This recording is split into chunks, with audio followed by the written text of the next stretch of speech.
Good morning.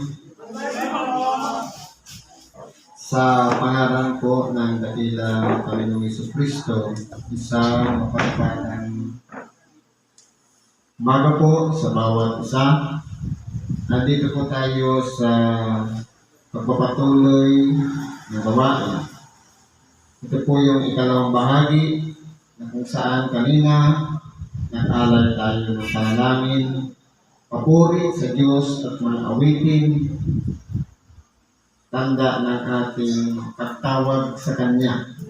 Kumbaga, tayo po ngayon, kanina yung nagsasalita, umaawit, at nananalangin. Siya po ang nakikinig. Ngayon, nandito naman tayo sa ikalawang parte na siya naman po ang magsasalita sa pamamagitan ng banal na kasulatan.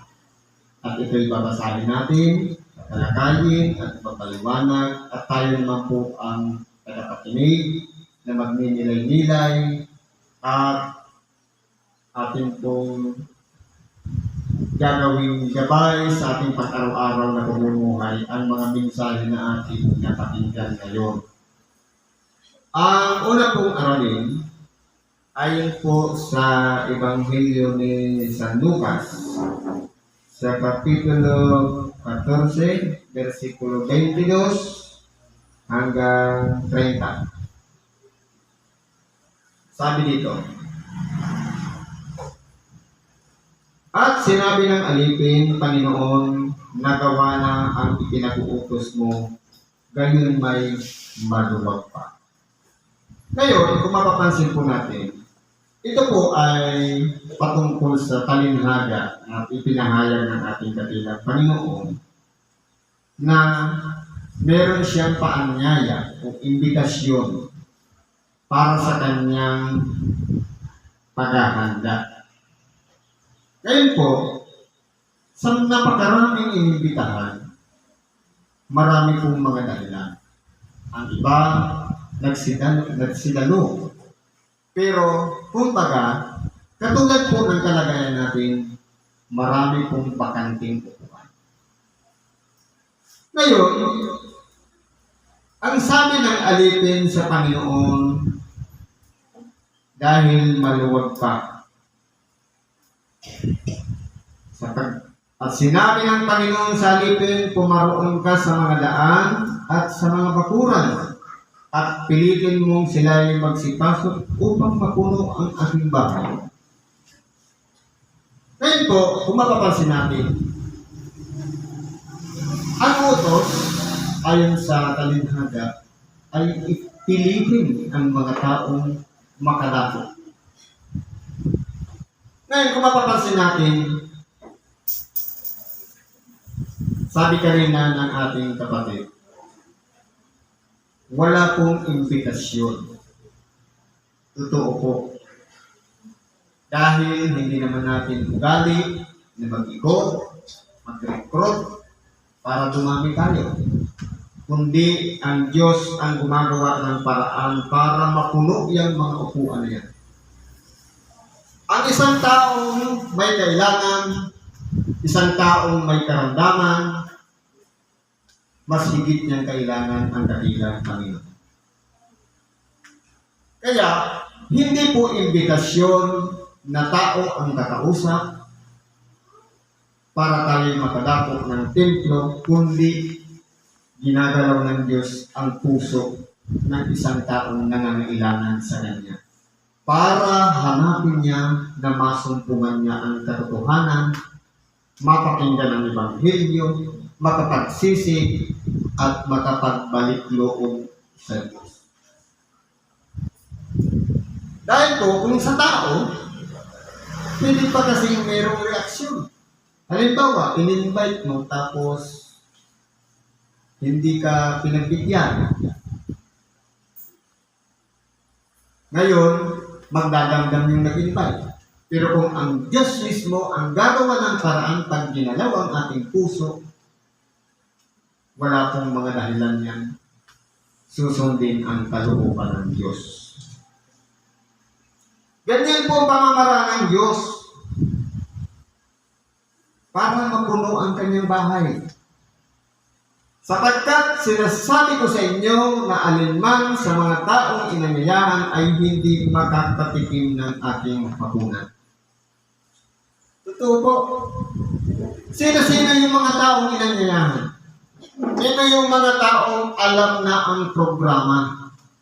Ito yung mga taong nakatanim na sa kanilang isip, sa kanilang puso, na ang tuwing araw ng Sabado ay araw ng pagsamba. Pero nakakalimutan.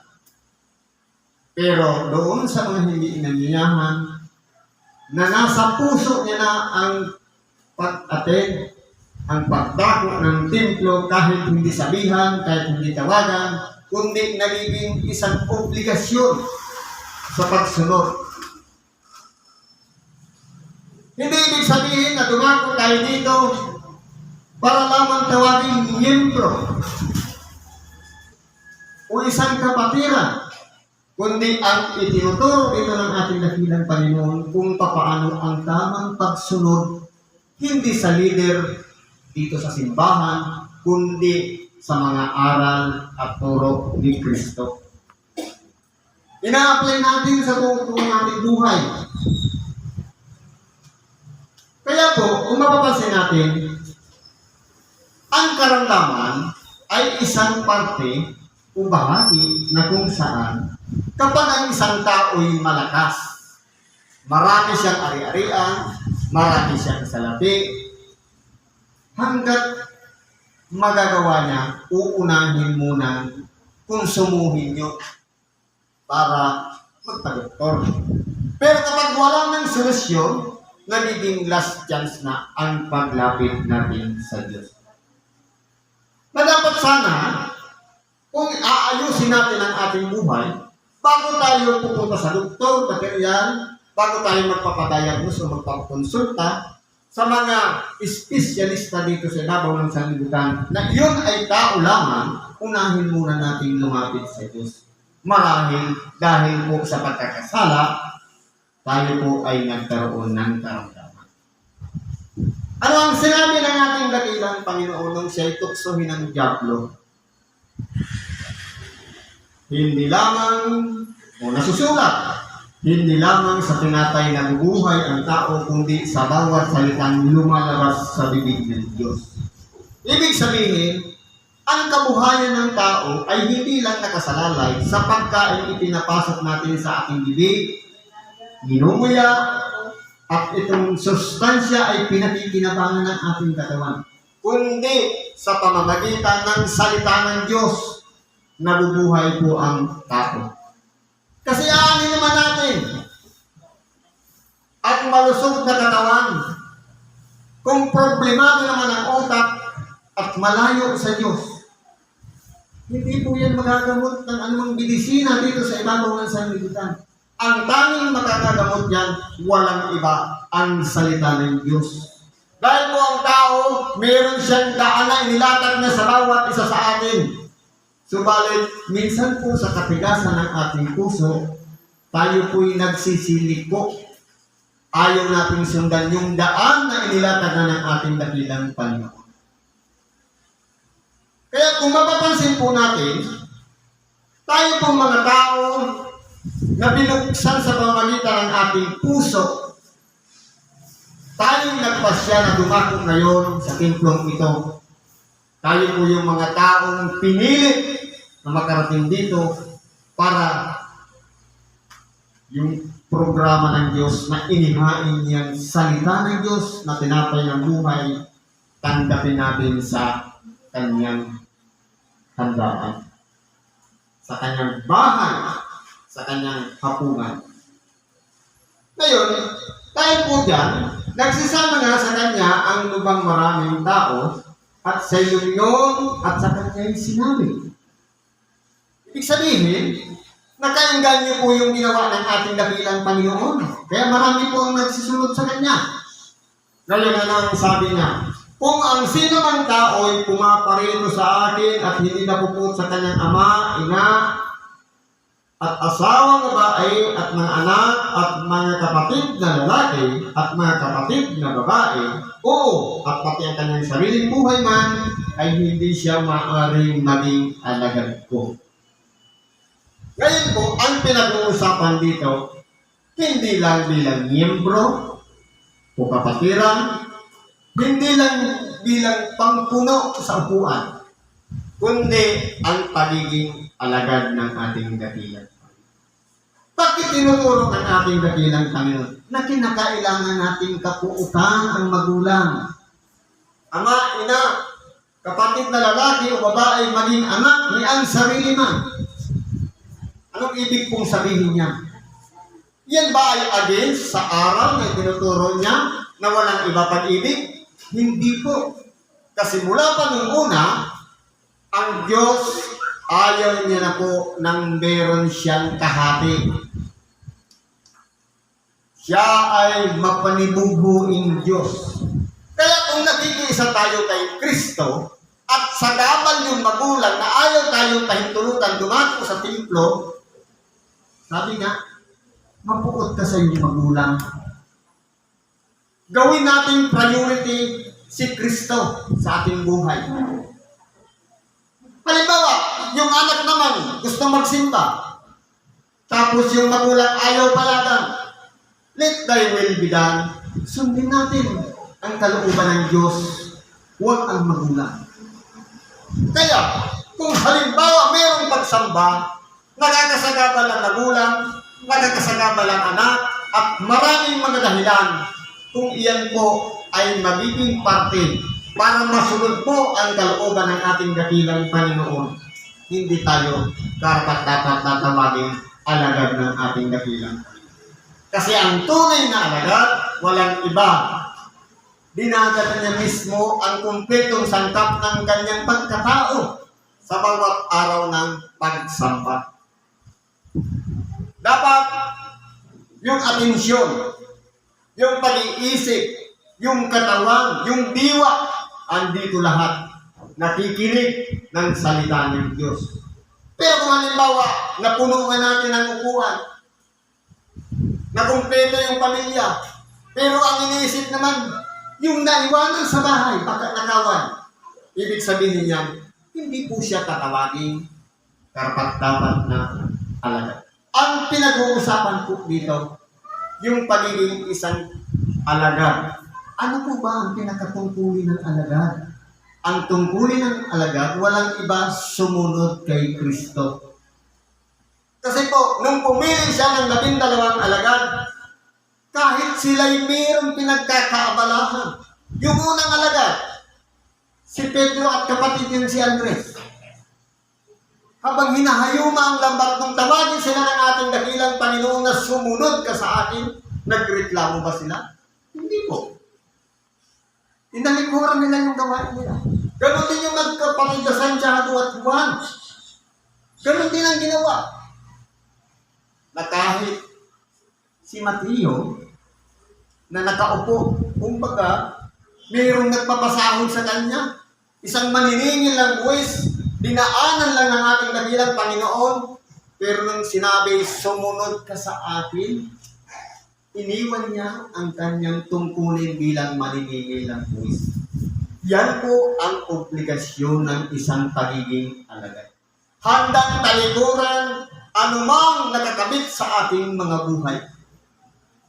Titulo man yan man ay katungkulan, yan man ay obligasyon, palagi natin gagawin priority, palagi ang Diyos bago ang pamilya. Ganun po ang ibig sabihin. Kaya kung halimbawa sa isang lalaki, paggising pa lang niya, pagdilat ng mata, ang una niyang tawagin ang kanyang ama sa langit. Kahit man ang mga babae, magpasalamat dahil dumilat pa tayo. Hindi yung paggising sa umaga, manok agad. Paggising sa umaga, baso agad. Kundi kinakailangan, palagi natin iisipin, gawing priority, nasa moto natin yan. Love God above all. Una siya sa lahat, bago ang pamilya. Kaya po, kinakailangan natin pasalamatan palagi ang Diyos na nagbibigay sa atin ng buhay at kalakasan.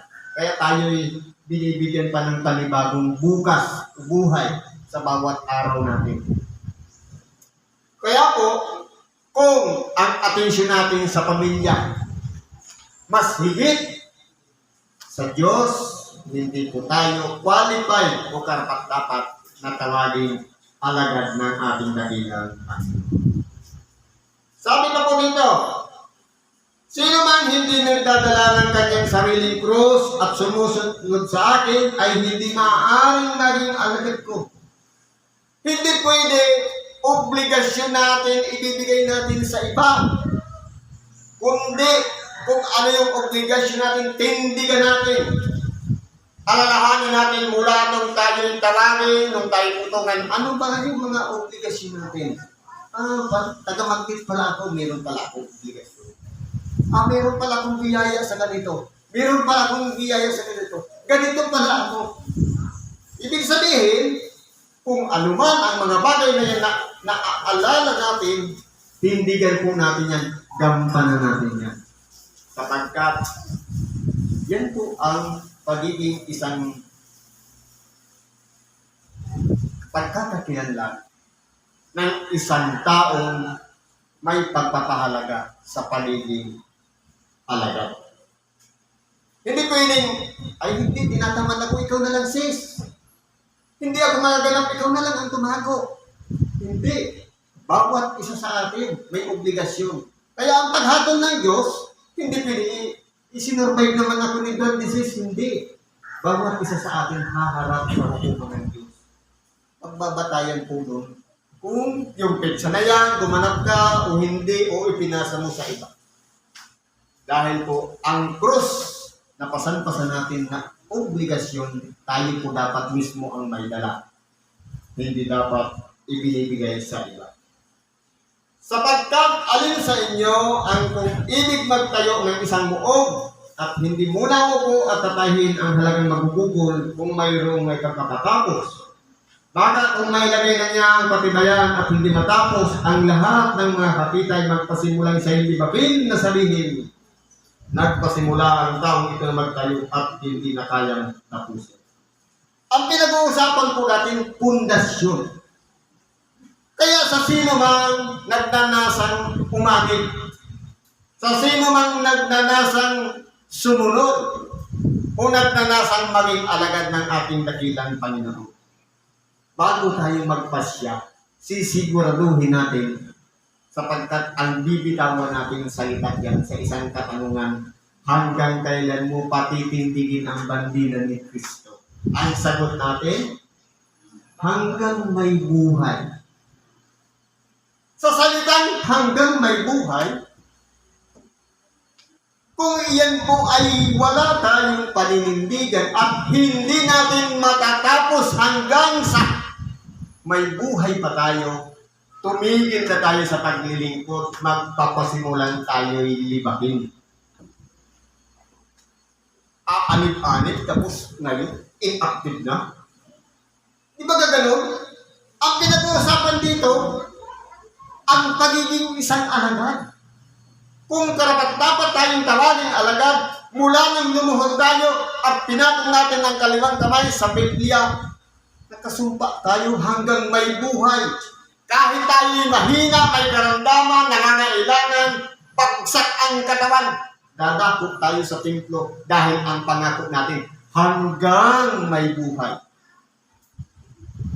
Pero naagaw lang ng atensyon, inibitahan sa pistahan, sa handaan, birthdayhan, na ipagpalit na yung paglilingkod dahil sa okasyon. Minsan may birthdayhan lang, hindi ako makadako. Kasi kaya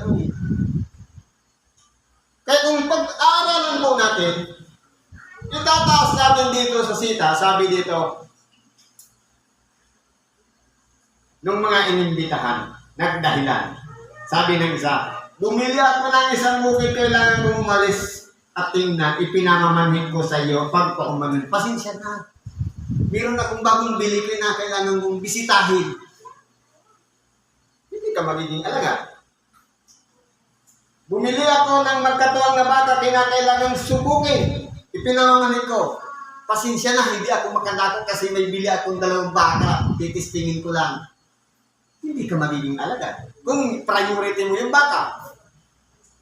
Sabado lang naman ang hinihingi. Bakit hindi mo siya subukin ng Biyernes? Bakit hindi mo siya bisitahin ng Biyernes, ng Martes? Bakit kinakailangan isabay mo pa mismo sa araw ng pagsamba? Pananadya na po yan.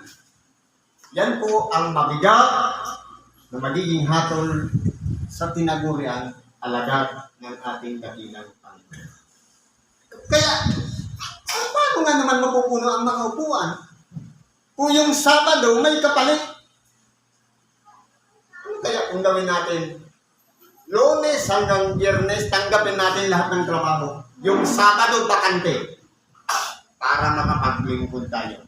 Yan po ang isang lehitimong tinatawag na alagad ng ating dakilang Panginoon. Dahil po, hindi na kailangan ng paanyaya, kundi, sabi nga ng ating dakilang Panginoon, hindi ko na isusulat sa mga tapyas na bato ang aking mga kautusan, kundi akin ang ilalagay sa kanilang pag-iisip at isusulat ko sa kanilang mga puso. Ibig sabihin niyan, magiging priority natin ang araw ng pagsamba. Kaya kung halimbawa, kaya kanina, lahat ng magulang pumunta sa eskwelahan para maggrabos. Hindi ko ipagpapalit ang paglilingkod. Pahala sila doon. Kahit may tungkulin tayo doon, priority natin ang paglilingkod sa Diyos. Yan po ang tungkulin ng pagiging isang alagad. Siguro po, nandito lang, pakikibagin natin sa oras dito. Salamat sa Diyos. At ano man ang ating mga kailangan, karaingan, ipagkakatiwala natin sa Diyos sa ngalan ni Kristo Jesus.